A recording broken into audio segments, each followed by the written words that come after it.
Milette Douilly, bonjour. Bonjour. Vous êtes donc titulaire de la chaire Humanisme numérique à l'Université Paris-Sorbonne.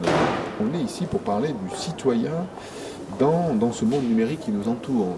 Tous les jours à la radio, on entend parler de ça, du numérique, oui, bien sûr. Les emplois, le citoyen qui est un peu perdu. Donc, quels sont les grands phénomènes que l'on connaît aujourd'hui en tant que citoyen autour du numérique? Alors, un des grands effets, c'est l'accès à l'information qui est inédit quand on compare avec notre passé, même relativement récent.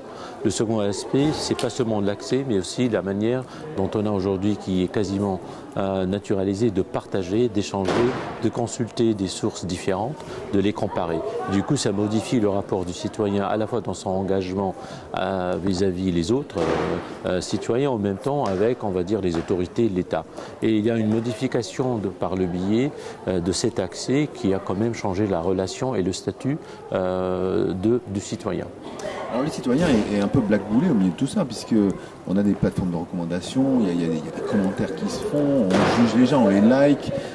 C'est un peu compliqué d'exister dans cette sphère. Ce l'est pas. Ce qui est compliqué à mon avis, ce sont les enjeux derrière le modèle de la recommandation.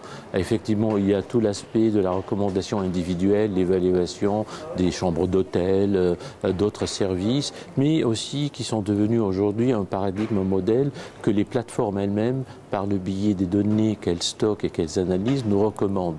Ce qui est l'enjeu de cette recommandation, c'est ce qui est exclu en fonction de ce qu'on nous donne à voir dans l'information. L'enjeu pour le citoyen, c'est de comprendre le processus qui est derrière des choix qui lui sont offerts et d'essayer d'évaluer et avoir les critères qui lui permettent de saisir la logique derrière cette manière de faire avec la recommandation. Est-ce qu'on n'a pas le sentiment qu'aujourd'hui on est plus lecteur que acteur dans ce monde du numérique? On parle de passivité sur les réseaux, c'est-à-dire qu'en gros il y a des gens qui n'agissent pas ou alors mettre un like. Est-ce que c'est donner son sentiment réellement ou est-ce que c'est plutôt lire et avaler l'information qui est disponible? Il y a une dimension passive, ça c'est sûr, mais en même temps, je ne suis pas sûr que c'est la seule et non pas nécessairement tout le temps la plus importante.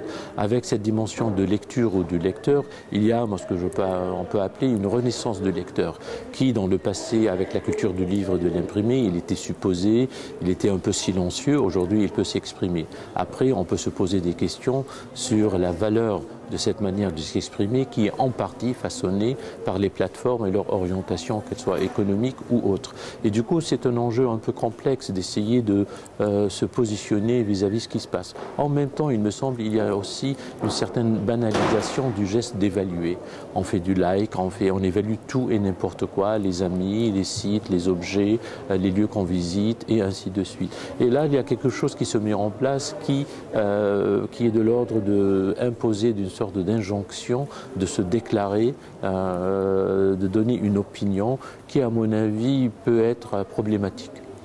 Alors, autre phénomène important qu'on observe sur le réseau ou même dans les médias, aujourd'hui on s'intéresse plutôt à... on a l'impression qu'on est dans un monde superficiel ou un monde de l'abrégé. Un titre suffit et des millions de commentaires ou de likes apparaissent.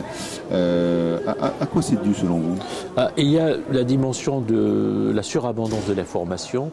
Pour essayer de survivre et de naviguer, on a aujourd'hui les notifications qui nous envahissent d'un certain point de vue, mais néanmoins c'est quelque chose à mon avis qui n'est pas du tout de l'ordre du superficiel. C'est une autre façon de partager l'information. Peut-être parfois peut produire et fabriquer du nouveau savoir. Néanmoins, cette fragmentation qui est parfois décriée parce qu'elle nous éloigne de l'œuvre complète, du contexte original, elle a une longue histoire dans nos sociétés. Elle a toujours été extrêmement efficace pour produire et donner une nouvelle occasion pour faire quelque chose avec ce qui circule. Néanmoins, cette fragmentation, à mon avis, enrichit à sa façon et à sa manière ce qu'on peut appeler le domaine public. On va prendre des éléments qui nous intéressent intéressent, on va les partager et nos amis, nos liens, nos lecteurs vont pouvoir faire quelque chose complètement différent. Ce qui change, c'est la dimension et la notion de contexte qui a évolué. Elle n'est plus ce qu'elle était dans le passé et un des enjeux, c'est d'essayer de penser et réfléchir à la fois quelles sont les responsabilités et en même temps les critères de validation, de légitimité et les enjeux politiques et éthiques et sociaux du côté du citoyen. Alors, aujourd'hui, tout le monde juge, like ou ne like pas. On s'aperçoit que quelque part, le numérique fragilise cette chaîne de savoir qu'on avait entre l'auteur, le droit d'auteur, l'image. Aujourd'hui, on fait un peu tout et n'importe quoi. On ne sait plus trop à qui appartient quoi, non ? Il y a une modification qui a été observée assez tôt par les pères de l'informatique et surtout de l'information, que la notion de propriété et de propriété intellectuelle doit évoluer et changer à cause de la matérialité et de la nature de l'information.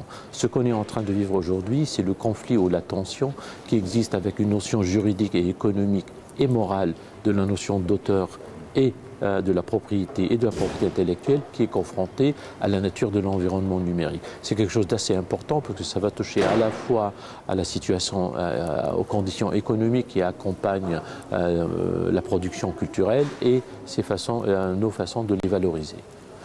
Pour moi, c'est quelque chose un des grands enjeux. Il faut adapter et faire évoluer la notion de droit d'auteur et du copyright et de la propriété intellectuelle, non pas pour l'oublier complètement, mais pour le mettre à jour, pour qu'il soit approprié à la nature de l'environnement dans lequel on vit aujourd'hui. Alors on est sur Eidos aujourd'hui, on est comme dans un monde, on est entouré d'enseignants, donc quel impact tout ce qu'on vient de dire a réellement sur l'éducation ou la transmission des savoirs par les enseignants, y compris sur les droits d'auteur, sur qu'est-ce que peuvent faire les enseignants dans ce monde numérique? C'est une situation extrêmement complexe parce qu'à la fois il y a la dimension outils, on va dire, qui est associée. Il y a une grande prolifération d'outils. On a parfois du mal à bien choisir ce qui est le plus approprié. Ça prend beaucoup de temps. Et avec l'évolution et la temporalité de l'évolution de la technologie, il y a un écart qui se met en place qui complique un petit peu la situation. Mais au-delà de cette dimension qui est peut-être la moins intéressante à la langue, ce qui a changé, c'est à la fois l'accès au savoir, les interfaces qui façonnent en quelque sorte notre rapport avec la savoir et du coup le lien ou la relation qui existait pendant une certaine période relativement stable entre l'enseignant et l'apprenant est modifiée. Et du coup il faut réfléchir et penser. On a beaucoup d'expérimentations avec les classes inversées et toute une série de déclinaisons qui essaient de retrouver un autre modèle pour à la fois accueillir ce que le numérique permet et en même temps maintenir la transmission du patrimoine et du savoir qui nous est très très important. Alors vous avez dit, face à cette surabondance d'outils et d'informations, vous avez évoqué le terme de babélisation des outils.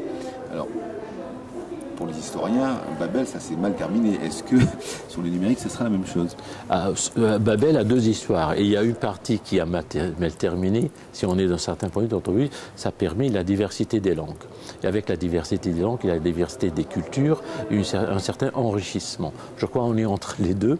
La difficulté, c'est que cette babélisation est à la fois des plateformes et des outils, mais en même temps, la manière dont on essaie de les faire entrer, que ce soit dans la classe ou dans d'autres contextes. Le travail, par exemple, c'est un exemple assez intéressant de ce point de vue-là. Il me semble que cette babélisation nous incite à voir quelque chose de l'ordre de l'inachevé, qui n'est pas encore dans un profil plus ou moins final, et ce qui nous met dans une situation incertaine, imprécise, qui complique un petit peu surtout la situation pédagogique.